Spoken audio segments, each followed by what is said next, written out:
Are you down for this? If you're in the mood, we can take it to the moon. Just like a movie scene, table for two. No need to be fake, I want you to stay. If you're in the mood. Bismillahirrahmanirrahim.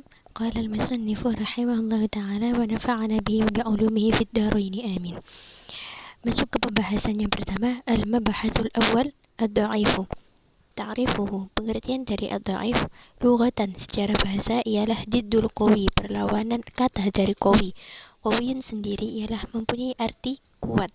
Wad-dha'fu hisyun wa ma'nawiyun. Dha'if terbagi menjadi dua, ada hisyun, ada wa ma'nawiyun. Hisyun sendiri itu artinya ditangkap dengan panca indera, jadi bisa dilihat. Kalau ma'nawi itu tidak bisa dilihat. Wal muradu bihi huna, yang dimaksud di dalam sini ialah wadha'ful ma'nawi, dhaif yang secara maknawi.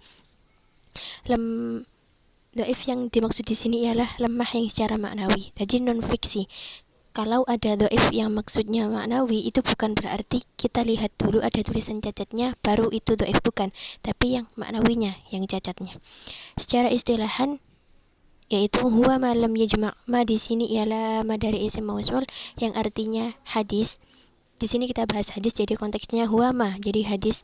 Ma lam yajma' sifatul hasani bi faqdi syartin min syurutihi. Hadis yang tidak menghimpun sifatnya hadis hasan bi faqdi syartin min syurutihi, dengan luputnya satu syarat dari beberapa syarat hadis hasan. Seperti yang kita ketahui, hadis hasan itu ada 5 syaratnya dan berbeda dengan hadis sahih cuman pada kedhabitannya atau kekuatan para perawinya. Kekuatan para perawi kalau dia hadis hasan itu kurang, bukan seperti di hadis sahih. Kalau hadis sahih itu dhabitnya dhabit tam, jadi gampangnya dalam arti kapan dan dimanapun dia ditanya, dia bisa meriwayatkannya. Tapi kalau hasan itu perlu ada kerja keras dulu, jadi ada lupa. Kalau nggak gitu saat dia ditanya 25% dia akan mengingatnya lagi. Satu syarat kurang itu yang dimaksud dengan hadis mardud atau hadis dhaif. Qala al-Baiquni fi mandumati, dawuh al-Baiquni fi mandumati dalam nadhumnya yang berbunyi wa kullu ma an rutbatil husnil qasrun fa huwa dhaifun wa huwa aqsamun katsur. Berkata siapa Imam al-Baiquni fi mandumati dalam nadhumnya yang terdiri dari 34 bait, wa kullu ma an rutbatil husni, dan tiap-tiap hadis dari martabat hasan qasurun, kurang dia, fahuwa dha'ifu, maka ia disebut dengan hadis dhaif. Wa huwa aqsamun katsur, dan dia punya pembagian yang sangat banyak. Seperti yang kita ketahui bahwa pembagian hadis dhaif itu sangat banyak sekali. Tawafat, masuk ke tawafatuhu, perbedaan tingkatannya. Wa yatafawatu dha'fuhu, perbedaan tingkatan hadis dhaif itu berbedalah tingkatan kedhaifan suatu hadis dhaif bihasabi syiddati dha'fi ruwatihi wa khiffatihi, dengan memandang kuatnya kedhaifan perawinya dan ringannya dari kedhaifan perawinya tersebut. Kama yatafawatu sahih, sebagaimana berbeda juga dengan tingkatan dari hadis sahih. Kalau seperti yang kita tahu, hadis sahih itu ada tingkatannya, ada yang sahih paling sahih, ada yang sahih standar, ada yang sahih paling bawah. Dan sebagaimana sahih, dhaif juga demikian, ada yang faminhu dhaif, ada yang dhaif saja, wa minhu dhaifu jiddan, ada yang dhaif jiddan, dhaif sekali, wa minhul wahyi, ada yang wahyi, wa minhul munkar, dan ada yang munkar. Jadi semakin parah tingkat kelemahannya atau kedhaifannya perawi, maka semakin lemah juga hadis itu. Tapi perlu diketahui lagi bahwa semua hadis dhaif itu enggak semuanya tertolak, karena hadis dhaif itu berbeda dengan hadis maudhu. Kalau hadis maudhu itu pasti tertolak karena dia palsu. Seburuk-buruknya hadis dhaif itu ialah hadis maudhu. Wa syarru anwa'ihi al-maudhu. Masuk ke pembahasan ketiga, auhal asanid, sanad-sanad yang paling lemah. Wa bina'an ala ma taqaddama, berdasarkan kepada apa yang sudah berlalu, fi sahihai, dalam pembahasan sahih, min dzikri aswahil asanid, dengan menyebutkan sanad-sanad yang paling sahih. Jadi ada beberapa sanad perawi yang disebutkan di sini, maka otomatis itu sanadnya dhaif atau lemah. Faqad dzakara ulama fi bahthi dhaifi, maka para ulama menyebutkannya dalam pembahasan hadis dhaif. Ma yusamma bi auhal asanid, dan sesuatu itu diistilahkan dengan auhal asanid, yang artinya sanad yang paling lemah. Faqad dzakara al-Hakim an-Naisaburi, dan Imam Hakim mengatakan, beliau ialah pengarang dari kitab Al-Mustadrak ala Sahihain. Beliau menyebutkan dalam kitabnya Fi Ma'rifatil Ulumil Hadis bahwasannya jumlatan kabiratan, jumlah yang cukup banyak, min auhal asanid, dari sanad-sanad yang paling lemah, binisbati ila ba'di sahabat, jumlah yang cukup banyak dari sanad-sanad paling lemah itu dengan memandang atau melihat kepada sebagian sahabat, au ba'dil jihad wal buldan, atau sebagian arah jihad, daerah atau dalam negeri. Wa adhkuru ba'dal amthilati min kitabil Hakim wa ghairihi, dan saya akan menyebutkan sebagaimana contoh dari kitab Imam Hakim yang lain.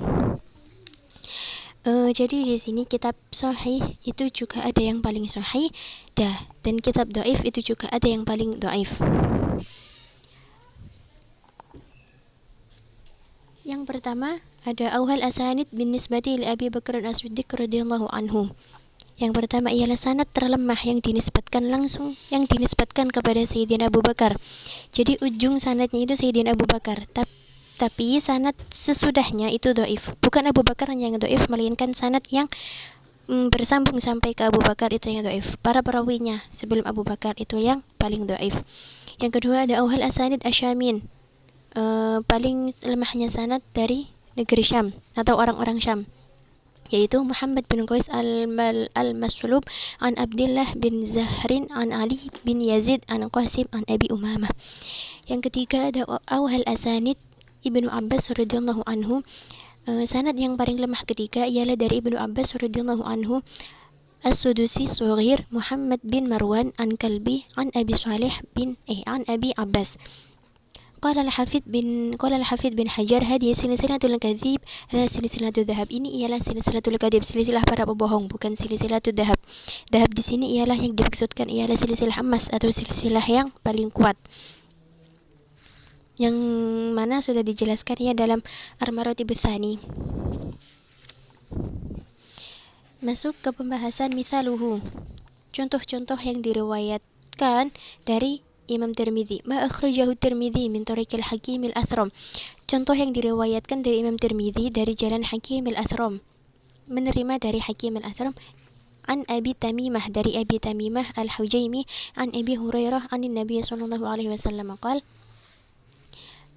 man ata haidan, barang siapa yang mendatangi perempuan atau istri yang sedang haid, awi mar'atan fi dzuburiha, atau perempuan dari arah belakang, au kahinan, atau mendatangi peramal, faqad kafara, maka itu telah kafir, maka orang itu telah kafir, dia telah kafir.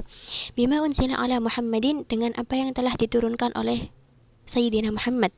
Tsumma qala Tirmidzi ba'da ikhrajihi, maka Imam Tirmidzi berkata setelah meriwayatkannya, la na'rifu hadzal hadits illa min haditsil Hakim al-Athram an Abi Tamimah al-Hujaimi an Abi Hurairah. Kami tidak mengenal hadis ini kecuali dari hadis yang diriwayatkan oleh Abi Tamimah al-Hujaimi an Abi Hurairah. Qala Tirmidzi bersabda lagi, wa du'af Muhammad bin Ismail al-Bukhari, yang gurunya Imam Tirmidzi, Imam Bukhari telah mendoifkan hadis ini. Wa du'afa Muhammad hadal hadis min qibali isnadihi, dari segi sanadnya. Qultu li'anna fi isnadihi Hakim al-Athram wa qad du'afahu al-ulama. Tirmidzi berkata karena dalam sanadnya ada Hakim al-Athram wa qad du'afahu al-ulama, maka beberapa ulama juga sama ialah mendoifkan hadis tersebut. Qala anhu al-Hafidh an Ibni Hajar fi Taqrib at-Tahdhib fi Hillin. Imam Hafidh tentang Hakimul Athram dalam kitabnya Taqrib, di dalamnya ia menyebutkan Hakimul Athram ada lin, ada kelemahan di dalam hadis tersebut. lafaz yang dilabeli dengan istilah itu ialah rawi yang lemah. Masuk ke pembahasan yang kelima, hukmu riwayatihi, hukum meriwayatkannya. Jadi hukum meriwayatkannya ini berbagai macam. Wa yajuzu 'inda ahli al-hadithi ghairihim. Boleh menurut ahli hadis dari segi mereka dan selain mereka. Wa ghairihim dan selain mereka. Wa ghairihim di sini maksudnya ialah ahli fikih atau ahli usul fikih. Riwayatul ahadits dhaifah, meriwayatkan beberapa hadis-hadis dhaif, dan wattasahulu fi asanidiha, dan boleh juga bertasahul atau tidak terlalu ketat min ghairi bayani dhafiha, dalam meneliti sanad-sanadnya, min ghairi bayani dhaifiha, tanpa menjelaskan sisi-sisi kedhaifannya, bi khilafil ahaditsil mawdu'iyah, berbeda dengan hadis maudhu', fa innahu, maka sesungguhnya hadis maudhu' itu la yajuzu riwayatuha, tidak boleh meriwayatkannya illa ma'a bayani du'afiha, kecuali dengan menjelaskan bentuk kemaudhu'annya. Jadi dhaif itu ialah istilah umum untuk hadis mardud. Jadi tidak semua hadis dhaif itu tertolak. Ada juga yang bisa digunakan sebagai fadhailul a'mal. Dan syarat-syaratnya itu ada dua. Yang pertama, alla tata'allaqu bil aqaidi ka sifatillahi ta'ala. Yang pertama, syaratnya ialah tidak berkaitan hadis tersebut dengan persoalan akidah seperti sifat-sifat Allah Ta'ala. Maka hadis itu boleh disampaikan ke orang lain. Yang kedua, ada alla takuna fi bayanil ahkami syari'ati, bahwa tidak ada hadis dhaif dalam rangka menjelaskan hukum-hukum syar'i. Mimma yata'allaqu bil halal wal haram, dari hal-hal yang berkaitan dengan halal dan haram, maka itu boleh disampaikan. Yakni yajuzu riwayatuha fi mithlil mawadi' wa targhib wa tarhib wal qasas wa ma asbah dzalik. Maksudnya bahwa boleh meriwayatkan hadis dhaif pada urusan seperti mawa'id, pelajaran atau hikmah, wa targhib, motivasi, wa tarhib, ancaman, wal qasas, kisah-kisah, wa ma asbah dzalik, dan lain sebagainya.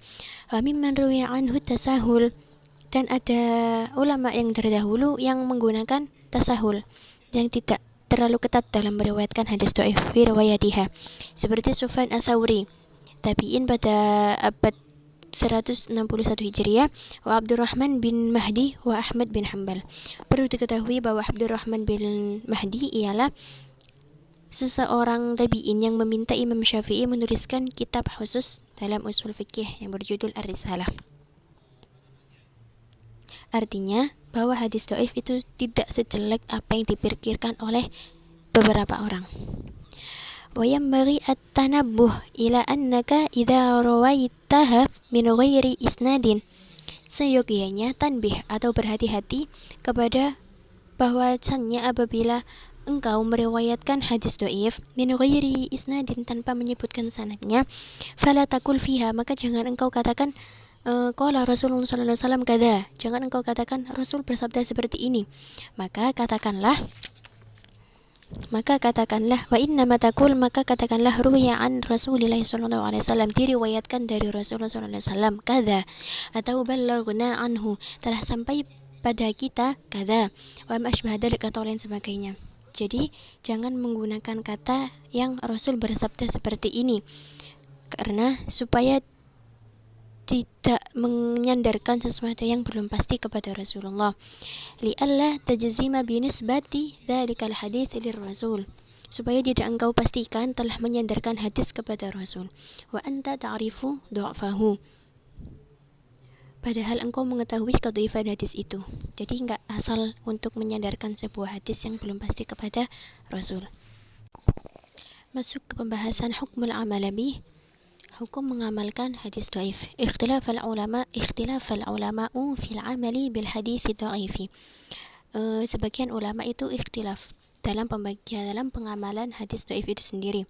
Walladhi alaihi jumhur ulama, dan para jumhur ulama, kebanyakan para ulama itu annahu yustahabul amalu bihi fi fadailil a'mali. Disunahkan beramal dengan hadis dhaif itu pada hal-hal yang bersifat fadailul a'mal, yaitu hal-hal yang berbentuk anjuran atau kebaikan untuk umum atau murni. Lakinna bisyurutin thalathatin awda'aha al-Hafidz Ibnu Hajar. Tetapi kebolehan itu dengan 3 syarat yang telah dijelaskan oleh Al-Hafidz bin Hajar. Wahia, yang pertama, ayyakuna du'fu ghairu syadidin. Yang pertama ialah bahwa hadis itu tidak parah. Jadi kan ada dhaif yang syadid, ada dhaif yang ghairu syadid. Ada yang parah dan ada yang tidak parah. Kalau yang ghairu syadid itu disebabkan oleh terputusnya sanad atau kurang kuatnya hafalan para perawi atau kemajuhulan para perawi itu. Dhaif yang syadid itu kebohongan atau kedustaan perawi yang sudah tergolong dalam kadzab atau dajjal atau mutajammil kadzib, tertuduh sebagai pembohong, maka itu sudah tidak boleh diamalkan. Yang kedua ada an yandarijal hadithu tahta aslin ma'mulin bihi, bahwa termasuk hadis itu di bawah dalil umum yang diamalkan. Hadis dhaif itu boleh diamalkan selagi ada hadis atau dalil umum yang memperbolehkannya. Misal, berbuat kebaikan, mulutan, ada dalil umum yang membolehkan sholawatan seperti itu. Yang ketiga ada an la ya'taqida indal ma'amali bihi thubutahu bal ya'taqidul ikhtiyata, bahwa tidak meyakini seseorang ketika mengamalkan hadis dhaif itu tetapnya hadis itu sebagai hadis Nabi, namun hendaknya ia meyakini sebagai bentuk kehati-hatian. Jadi ketika mengamalkan, kita tidak meyakini bahwa hadis itu adalah sesuatu yang pasti dari Nabi, tapi kita mengamalkan itu sebagai bentuk kehati-hatian. Jadi kalau benar hadis itu dari Nabi, setidaknya kita telah mengamalkannya. Tapi kalau berlebihan, itu lebih baik daripada tidak melakukan itu sama sekali. Yang terakhir ada asyhurul musannafatil lati hiya madhinnatu dha'ifi, karya-karya populer ulama-ulama yang di dalamnya banyak hadis dhaif. Yang pertama ada kutubul lati sunnifat fi bayanid du'afa, kitab yang ditulis dalam rangka menjelaskan perawi-perawi yang dhaif, ka kitab du'afa, seperti kitab-kitab yang ditulis oleh Ibni Hibban wa kitabil mizanil i'tidal lidzahabi, karya Imam Dhahabi. Fa innahum yadhkuruna amthilatan lil hadits allati sarat dha'ifatan bisababin riwayati ulaika du'afa ilaha. Maka sesungguhnya penulis kitab-kitab du'afa itu disebutkan contoh-contoh yang menjadikannya dhaif dengan sebab diriwayatkannya orang-orang dhaif itu terhadap hadis Nabi. Yang kedua ada kutubil lati sunnifat fi anwa'i minad dha'ifi khassatan, kitab yang ditulis tentang hadis dhaif secara khusus. Mithlu kutubil marasil, seperti kitab-kitab marasil, kumpulan hadis-hadis mursal, wal illal, hadis-hadis yang berisi illal, wal mudraj, yang berisi mudraj, wa ghairiha, dan lain sebagainya. Kayak kitabil marasil li Abi Dawud, seperti kitab marasil yang karyanya Abi Dawud, wa kitabil illal al-Daraqutni.